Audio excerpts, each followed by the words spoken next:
모텔 연쇄살인 피의자인 20대 여성 김모 씨의 정말 기이한 행적이 쏙쏙 드러나고 있습니다. 이번에는 피해자에게 약물을 먹여서 살해를 시도한 뒤 치킨집에서 무려 22개의 메뉴를 한꺼번에 주문을 하고 또 범행 전에 스킨십으로 남성에게 친밀감을 쌓는 수법 등을 한 정황이 추가로 공개됐습니다.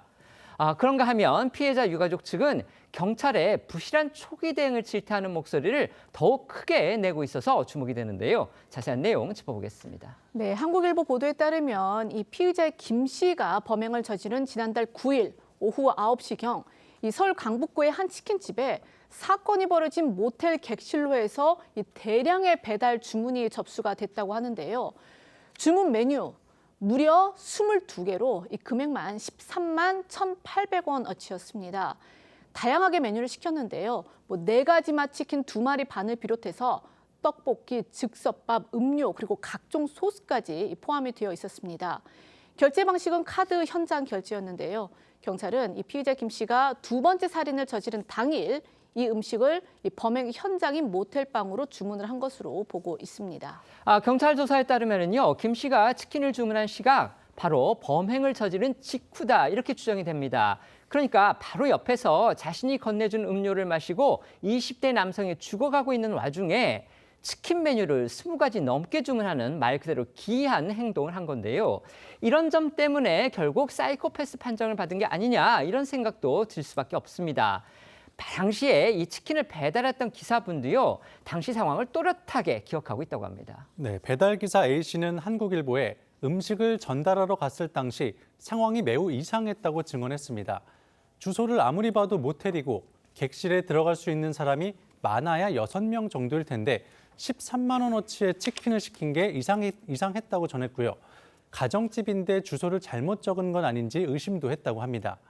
또 A씨는 당시 범인 김 씨에게 배달을 마친 시각이 밤 10시 11분쯤이었다며 메뉴가 워낙 많아 음식이 3봉지에 나뉘어서 담겨 있었는데 치킨을 받으러 나온 건 김 씨 한 사람이었다고 전했습니다.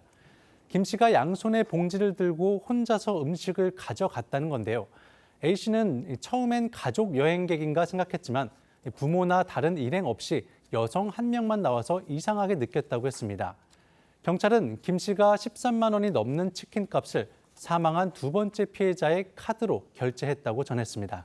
앞서 어제 저희 방송에서 이 경찰이 검찰에 보낸 김 씨 송치 결정서 내용도 저희가 전해드렸었는데요. 이 문건에는요, 김 씨가 피해자들한테 데이트 비용을 전점으로 부담하게 만들거나 이 배달 음식을 주문하고 결제를 하도록 하는 등 경제적 이익을 가져갔다 이런 내용이 적시가 돼 있습니다.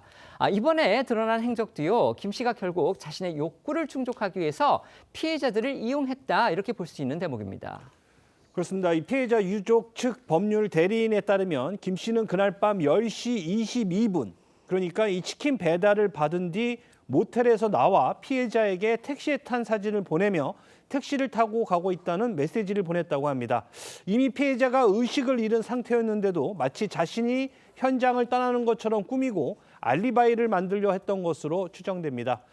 경찰 조사 결과요, 이 배달시킨 치킨 등 음식은 김 씨가 자신의 집으로 가져가서 먹은 것으로 파악됐고요. 결국 피해자를 모텔로 유인한 데에는 이 배달 음식을 챙기려는 목적도 있었던 것 아니냐는 의심이 나오고 있습니다. 그러니까 정리해 보면요, 이 피의자 김 씨 범행 이후에 피해자 카드로 치킨집 메뉴 22개를 주문한 뒤에 음식을 챙겼고요. 또 그걸 가지고 모텔을 나와서, 그러니까 범행 현장이죠, 모텔을 나와서 피해자한테 죽어가고 있는, 아니면 그 시각에 이미 죽었던 피해자한테 택시를 탄 자신의 인증 사진까지 보낸 겁니다. 이런 정황들이 결국 사이코패스로 판명하게 된 그런 이유 중에 하나가 됐을 것으로 보이는데, 김 씨가 범행 이후에 벌인 그런 행적, 일반적인 범죄자들과는 판이하게 달랐다 이렇게 볼 수 있는 대목들입니다. 저희 한나인이 두 번째 피해자 유족 측의 변호사와 직접 접촉을 해봤는데요.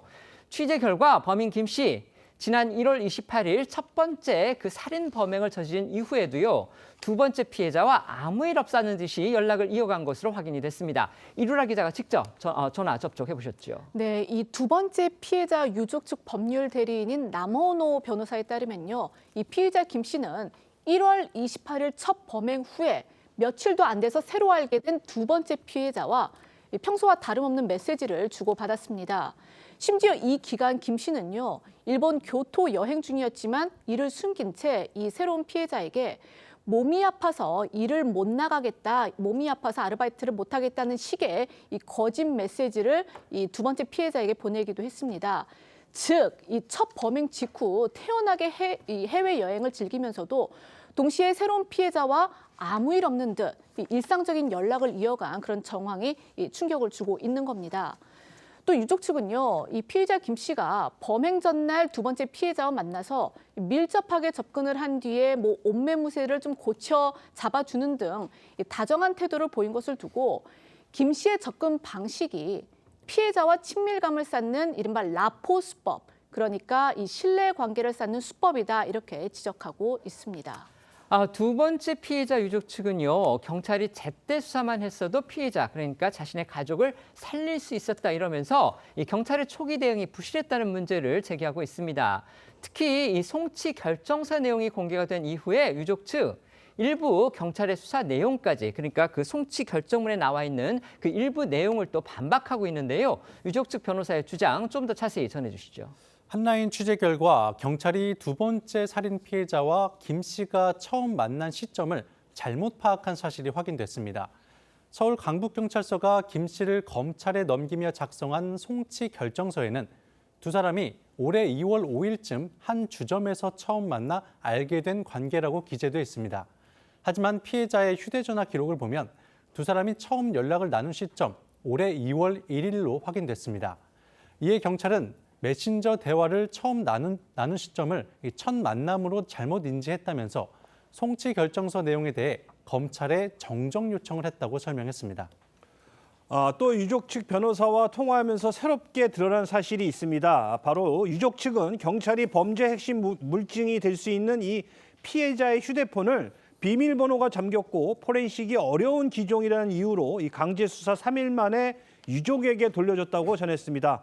하지만 유족 측은 이 피해자의 휴대폰을 돌려받은 지 하루 만에 지인 등의 도움으로 비밀번호를 풀었다고 전하면서 이 핵심 물증일 수도 있는 이 피해자의 휴대폰을 제대로 들여다보려 하지 않았다면서 이 경찰의 수사 의지가 제대로 있는지 의문이라고 지적했습니다. 관련해 유족 측 변호사의 목소리 직접 들어보시죠. 어떠한 감정의 동요도 없이 택시를 타자마자 인증샷을 피해자 카톡으로 보냅니다. 이미 네. 숨진 것을 본인은 알고 있었는데도 불구하고요. 피해자의 휴대폰도 당연히 중요한 증거가 되겠죠. 그런데 그 휴대폰을 경찰이 다시 돌려줍니다. 피해자의 휴대폰이 비번이 걸려 있기 때문에 풀 수가 없다는 것이죠. 유족들이 이제 인계를 받아서 친구들과 지인들을 통해서 하루 만에 그 비번을 풀었습니다.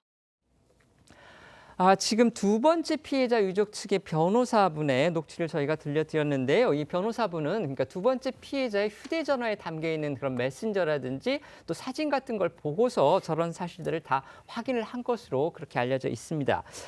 모텔 연쇄살인 피의자인 20대 여성 김모 씨 사이코패스로 판명이 됐죠. 그런 상황에서 김 씨의 이 범행 전후의 기이한 행적들이 잇따라 드러나면서 충격을 주고 있습니다.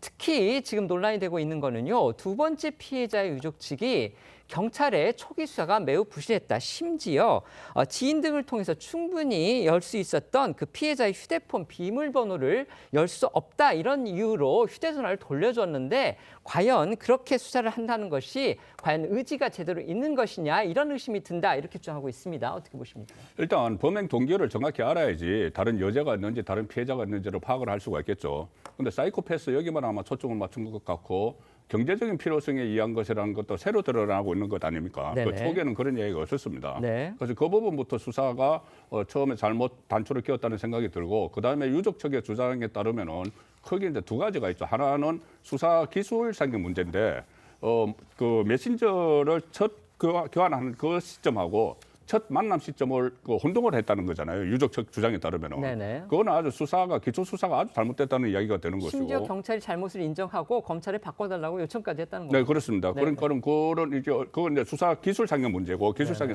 상당히 오류가 있었다는 것이고 수사 의지도 없다는 것이 그 핸드폰 비밀번호를 푸는데 이 3일 동안 하다가 그냥 돌려주는데 유족 측은 그 지인들에게 다 그 이야기를 해보고 하루 만에 풀었다는 거지 않습니까? 그러니까요. 그러면 경찰이 의지가 있으면은 유족 측에 도움을 청했어야 돼요. 네, 처음에 네. 비밀번호를 풀기 위해서. 네, 네. 그러니까 어쨌든 총체적으로 부실한 수사라고 보여집니다. 네네. 일단 이 사이코패스 성향을 확인하는 데까지도 좀 시간이 좀 제법 걸린 것 같은데 아마 이 각 살인 사건들에 대한 연관성을 처음부터 그걸 이제 전제로 해가지고 수사를 하지 않다 보니까 각각의 사건을 각각의 사안에 대해서만 수사하다 보니까 이런 연관성을 찾지 못했고 또 지금 사건을 일으킨 당사자가 보면은 굉장히 치밀하게 자기의 동선이나 이런 증거들 이런 부분들 또는 알리바이 이런 걸 만들려고 했던 노력들 그러니까요. 이런 것들이 있었기 때문에 아마 초기에 경찰이 이 부분까지 미처 파악을 못한 어려움도 있었겠습니다만 지금 이 유족 측들이 유족에서 제기하고 있는 이런 문제들까지 경찰이 아주 면밀하게 그리고 사실은 지금 이 상황과 그 똑같은 제2, 제3, 제4의 또 그러니까요. 피해자가 있을지도 모르는 상황이기 맞습니다. 때문에 네. 이 부분에 대해서 경찰이 좀 수사를 또 수사 역량을 집중할 필요가 있겠다 이런 생각이 듭니다.